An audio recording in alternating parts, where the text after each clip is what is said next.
teacher for the playwriting class and the directing class this year. I've been kind of the liaison for the seniors while they work on this show. I just want to give a couple quick shout outs before we get started. First, to Rebecca Sue, Amelia, Anna, those three girls I've had the privilege of working with all year in playwriting and then directing, and they wrote this entire show. They directed it, they cast it, they did the set, they did everything, really. And they are so incredibly talented, and I'm so grateful that I got the privilege to work with them this semester. And then, of course, all of the actors back here, I've been fortunate enough to get to work with them all off and on over the years, and they are incredibly talented, and it's so exciting to get to see them all come together in one show. And another big shout out to Grace King, who helped me fill in when I couldn't be there for rehearsals. She was really, really helpful for me and for the students, and so just really great in helping get this show together. But without further ado, please enjoy ClueDunnit.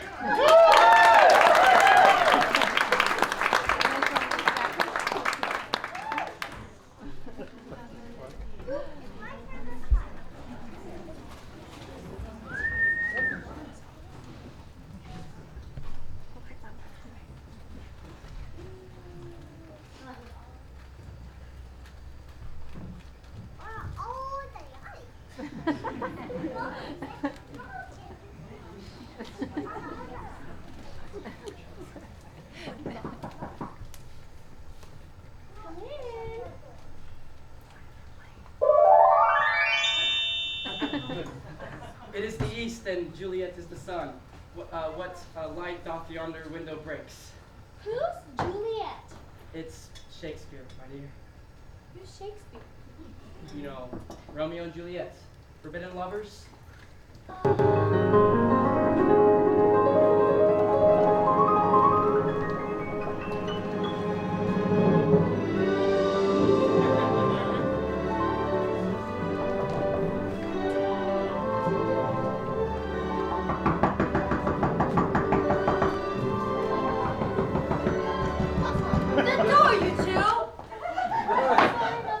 I'll get the door, Mrs. White.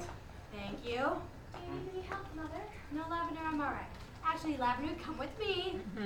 Where's your grandmother's necklace? I thought you were going to wear it for the party. It went so well with the dress. Oh, well, I decided not to wear it. I didn't want to lose it.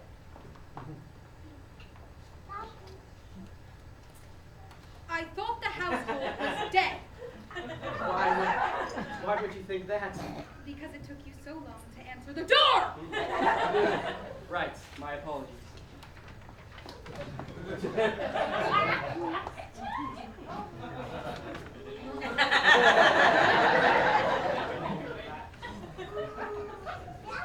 Where's that rascal Bodie? Where's the missus? Cooking something up, perhaps? I'm sure he's around here somewhere. You know how old men are always sleeping. Young man, what's your name? Never mind, it doesn't matter. Take my car around. Take mine around too. Be careful with Buttercup, so you don't take kindly to strangers.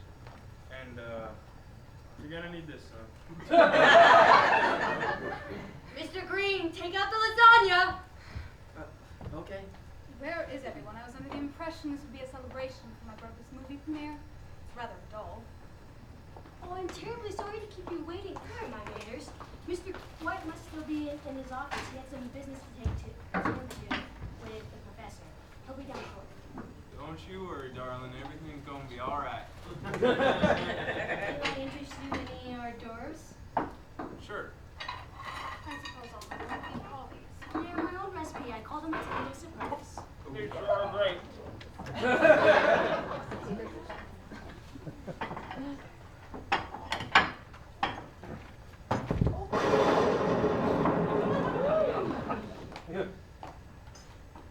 Where is Mr. White?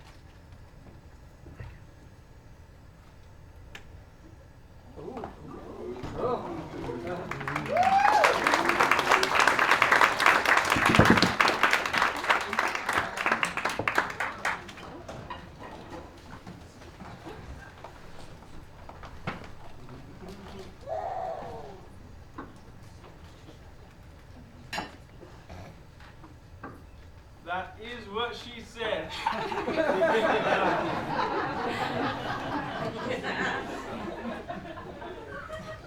Miss Scarlett, what did you think of my father's new film? You must be rather upset about the casting of Clarice. Well, why shouldn't I be? Denise is a pathetic excuse for an actress. She can't even remember her lines half the time. Well, apparently my brother disagrees with you. A decision he will live to regret, I'm sure. Toast my old friend, Mr. White. Come on down here, Bodie. Where is that son Professor! How can I help you, Professor? You can start by telling your low-life, dirty, rotten husband that I would like to speak with him. He's indisposed at the moment, Professor. Can we reschedule another time? I assure you that if I come back, Mrs. White, it will be with my lawyer. Of course, Professor. He's in his office, and it just will take one moment. I'm terribly sorry. This will only take a moment, and then the festivities may continue. Don't you worry. We understand completely. Way out of your control.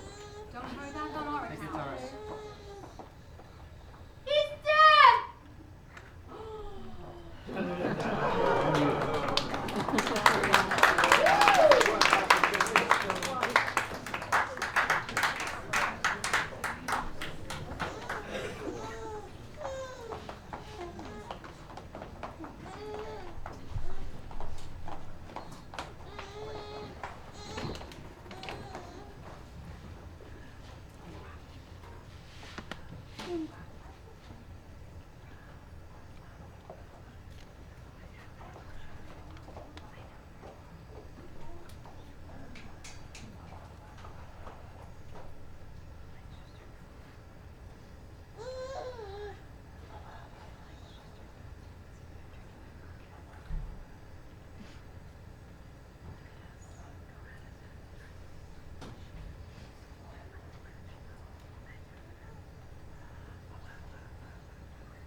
Hello?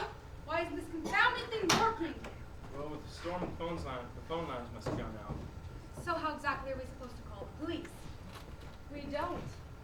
So you're saying we just leave my brother's dead body lying in the office? Would you two please stop it? My father is dead, and I would appreciate it if you could show some respect. She's right. You two acting like a couple of hens out of a coop. I just don't see how this could have happened. My father has always taken such good care of himself. What do you mean by that? Well, I mean that he's always been a very healthy man. I just don't see how he could have died so suddenly. Who's to say his death had anything to do with his health? What are you saying? You think he could have been murdered? Are you saying my husband was murdered? All I'm saying is your husband made a lot of enemies. After examining the body, Mr. Green and I have concluded that Mr. White, Excuse me, but what does the butler know about dead bodies? I'm not a butler, you insufferable woman. how could you mistake this gentleman for a butler? How could you mistake this butler for a gentleman? Please. After examining the body, Mr. Green and I have concluded that Mr. White was murdered. Yes, he appears to have been blooded in the head. Dear, poor Bod. It appears you were right, Miss Scarlett. Excuse me? Oh, Miss Scarlett was just saying how she thought my brother was murdered. She was. Yes, she seems to think he has a lot of enemies. You would be number one on the list, wouldn't you, Miss Scarlett? What is the big deal? I was just stating the truth. I'm not the only one here with a motive. All of you had a reason to want him dead. Especially you, Professor. After the way you stormed in here, we all have to wonder what he did to make you so upset. Perhaps something worth killing him over? She has a point. You were awfully upset when you arrived. Yes, but as you said, Miss Scarlett, we all have a motive to want him dead. Colonel Mustard, isn't it true that you're in love with Mrs. White?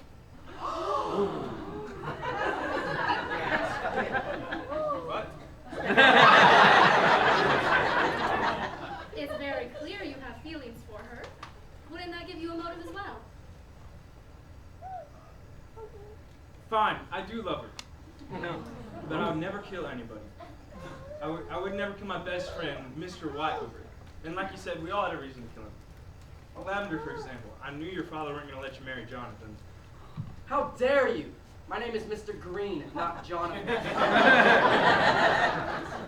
No. We went to see my father again this morning, and he agreed to let me marry Mr. Green. Besides, if you weren't so in love with Mrs. White, you'd see that she has a quite strong motive herself. What are you talking about? Mrs. White, isn't it true that you said your husband has been cheating on you? And you said that you were rather upset about it. I believe you even wished that he was dead. What is he talking about? It's true, he had been cheating on me for some time. But he promised never to do it again. I loved him. I couldn't have killed him. Besides, my sister-in-law had more reason than I. Why would you not be upset after he stole the money from you? What is she talking about? My husband was many things, but a businessman he was not. He needed money for his latest film, and after he went to every single bank in the city, and every single bank turned him down, he went to the only person he could trust. And after she turned him down, he stole the money from her. Is she telling the truth, Mrs. Peacock? Yes, she is. My brother's stolen well over $100,000 from me. Well, it appears Miss Scarlet was more correct than I thought. Every single one of us had a reason to kill him. The only question is, who killed Mr. White?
Have you found anything yet?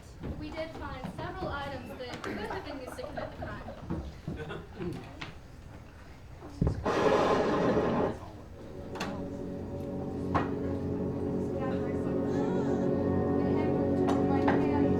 Yes, it is. He appears to have been bludgeoned in the head. Therefore, the lead pipe could have been the murder weapon. How did I get in the office? I've never seen that in this house before. I believe I saw that very lead pipe in the barn earlier this evening. The same barn where Colonel Mustard checked on his horse. What are you trying to say, Jonathan? My name is Mr. Green. Jonathan was my father, and my brother, and my cousin, and my sister-in-law's brother. Oh!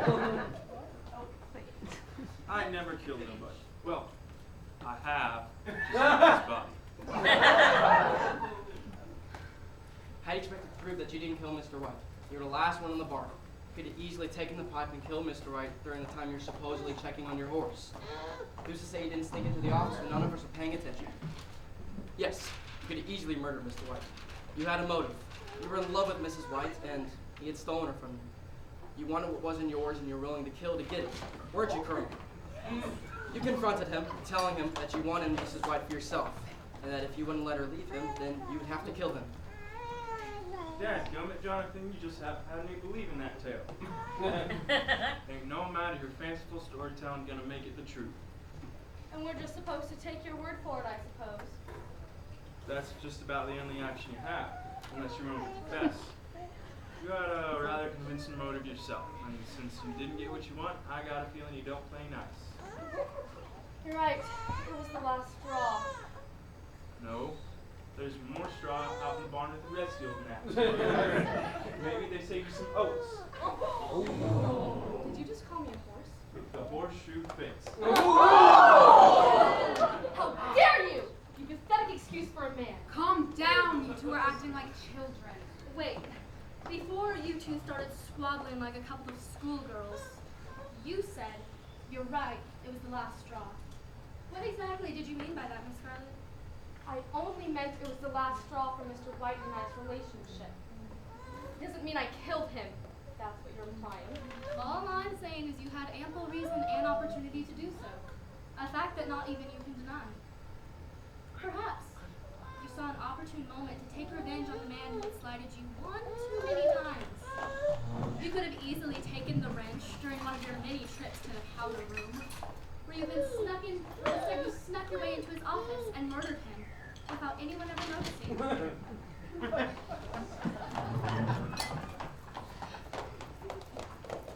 That's preposterous! Yes, I wanted revenge, but I wanted him alive. I wanted to leave him and watch everything he had built fall. I made him who he was, and he tossed me aside like a cheap showgirl. How do you expect us to believe that you didn't kill Mr. White? You can't prove it was me any more than you can prove it wasn't you. You did leave during dinner to tend to the food in the cars. You also could have snuck away and murdered him in his office. Perhaps you weren't going to wait for his permission to marry Lady Lavender. You had the opportunity and motive to murder him without anyone noticing. I see your point, but by your account, any one of us in this room could be accused of the crime, and we would have no reason to prove it otherwise. In fact, your theory could apply to several others in this room. For instance, Mrs. White is still a very viable suspect. She could have easily taken the knife from the kitchen where she spent most of her evening and snuck into his office, stabbing him to death.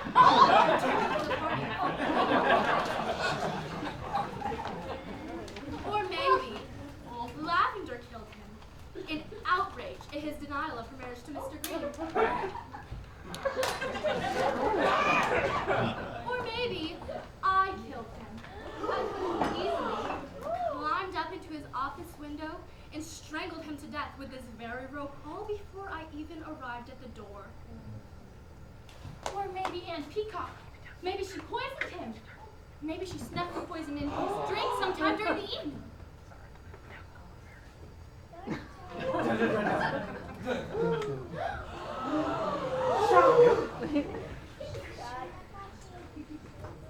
She's dead.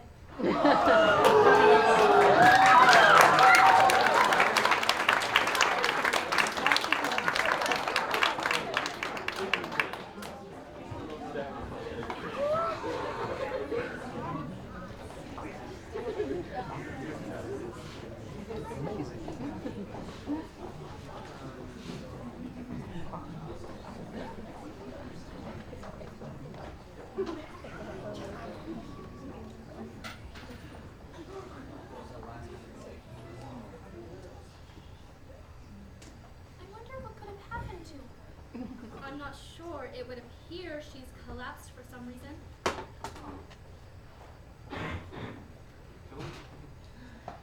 I've got some drinks. I thought we could all use one right about now. Perhaps we should continue investigating. We have yet to find out who killed Mr. White, and now we have another dead body to add to the investigation. Don't be such a bore. We could take some time to recuperate. Besides, it's highly unlikely we will ever find the murderer. Now, a toast to whoever did us the favor of killing that sorry son of a... Wait! This wine, where did you get it? From the kitchen. I know it's not what we have been drinking. It's a special elderberry wine my husband bought for his sister. I underestimated how much we would need for the night. It's poison. I've smelled this before. It's 1 teaspoon of arsenic, half a teaspoon of strychnine, and just a hint of cyanide. It's the Brewster concoction.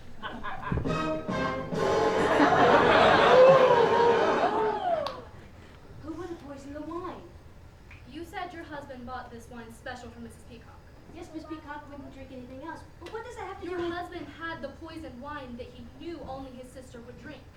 Perhaps this is what killed her. You're saying my husband killed his sister. My husband who was brutally murdered by one of you guys? How dare you? Haven't I been through enough already?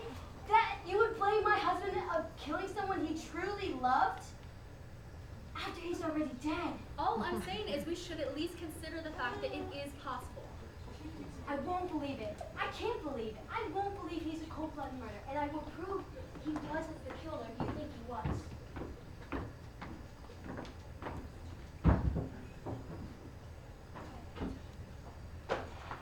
There has to be something in here to prove he didn't kill Peacock. He couldn't have killed Peacock.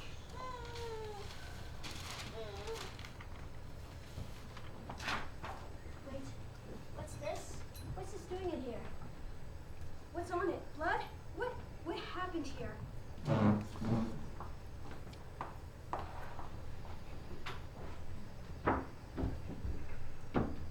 Lavender, what'd you do? How could you? Mother, it's not what you think. It was just It was a- me. He hadn't changed his mind about me and Lavender, and I was just so angry. No, don't lie. It was me and you know it. You're too pretty to go to jail. You won't survive. It was me, and it was only me. Lavender had nothing to do with it. Well, I won't let you go to jail alone. It was both of us. We murdered him this morning. We went to ask him to reconsider letting us get married, but he refused.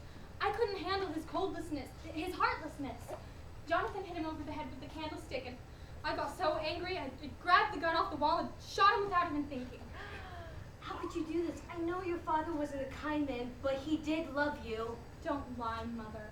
My father didn't care about me, and he didn't care about you. He was a selfish and heartless man, and that's why I killed him. None of you can honestly say that you're upset that he's gone. She has a point.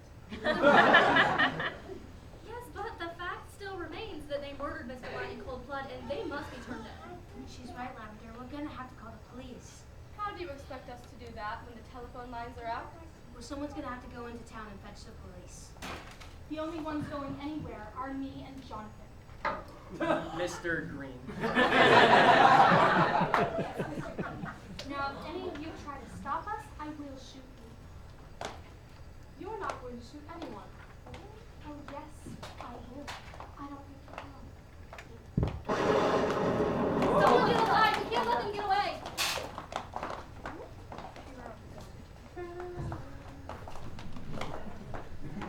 They're gone. We have to go after them. They took my horse. They took Buttercup. Calm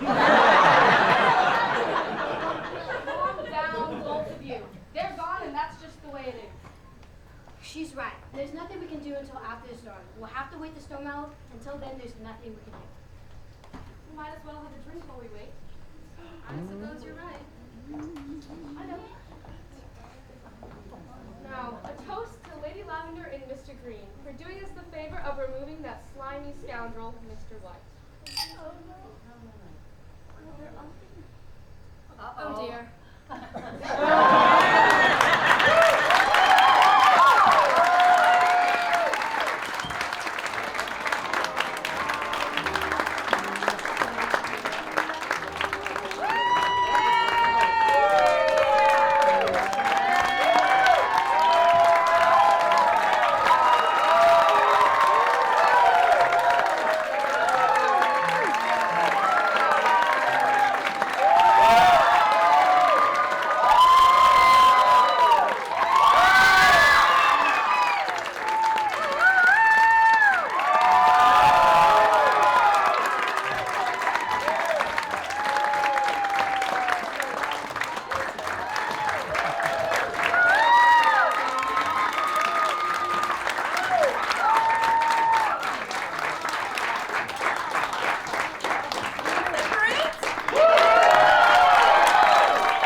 Allison has a couple things that she would like to do. One, we need to recognize the writers of this show. So step forward, ladies. Let's applaud you.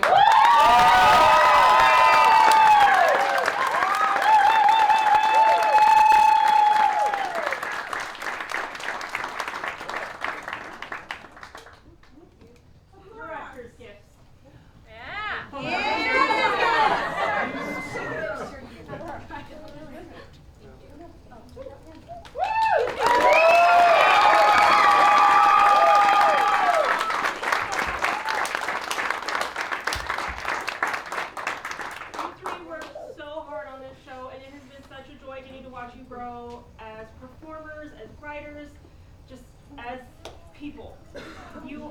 All of you are such wonderful young men and women, and it has been such a joy getting to watch you guys grow over the years. And I'm just really, really privileged that I got to be a small part of this, and you guys are fantastic. Great job.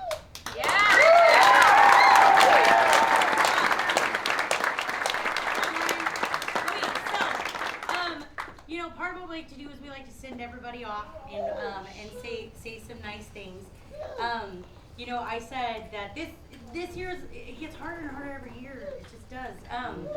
Maybe it's because I'm getting older and softer, and I just love it so much, and I just want to keep it in my pocket forever.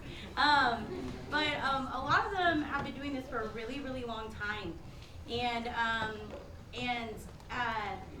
it's always fun to watch potential get tapped. And it's one of my favorite things. And I love looking at young people and going, man, they've got something. And I just want to go, I just want to find out what that is. I just want to see it, and I want to bring it out, and I just want to set that thing on fire and watch them glow. I mean, it's a weird description, but that's it. But all of them are so incredibly talented that we changed our entire showcase for them because they are so multi-talented. They all do multiple incredible things. And so we were like, oh my gosh, you might as well just do them all. And so I want to leave you with some words that are not necessarily my own, but I love words. It's never too early to be whoever you want to be. There's no time limit. Start whenever you want. You can change or stay the same. There are no rules. We can make the best or the worst of it. I hope you make the best of it. I hope you see things that startle you. I hope you feel things you've never felt before. I hope you meet people who have different points of view. I hope you live a life you're proud of. And if you're not, I hope you have the courage to start over again. There is no greater gift you can give or receive than to honor your calling. And it's why you were born and how you truly become most alive.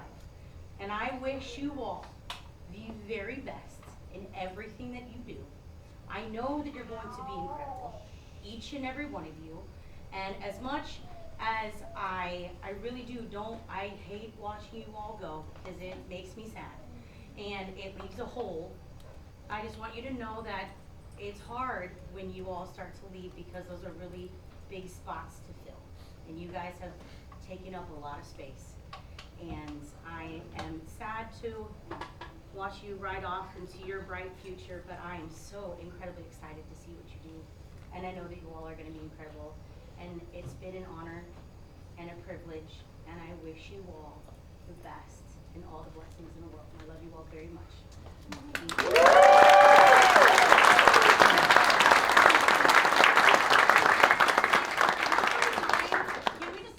Thank you. Hey, Allison, can you come back down here? Yeah. Okay, squeeze. Let's just take a photo real quick. Just memory moment. And then everybody can enjoy them. You are great.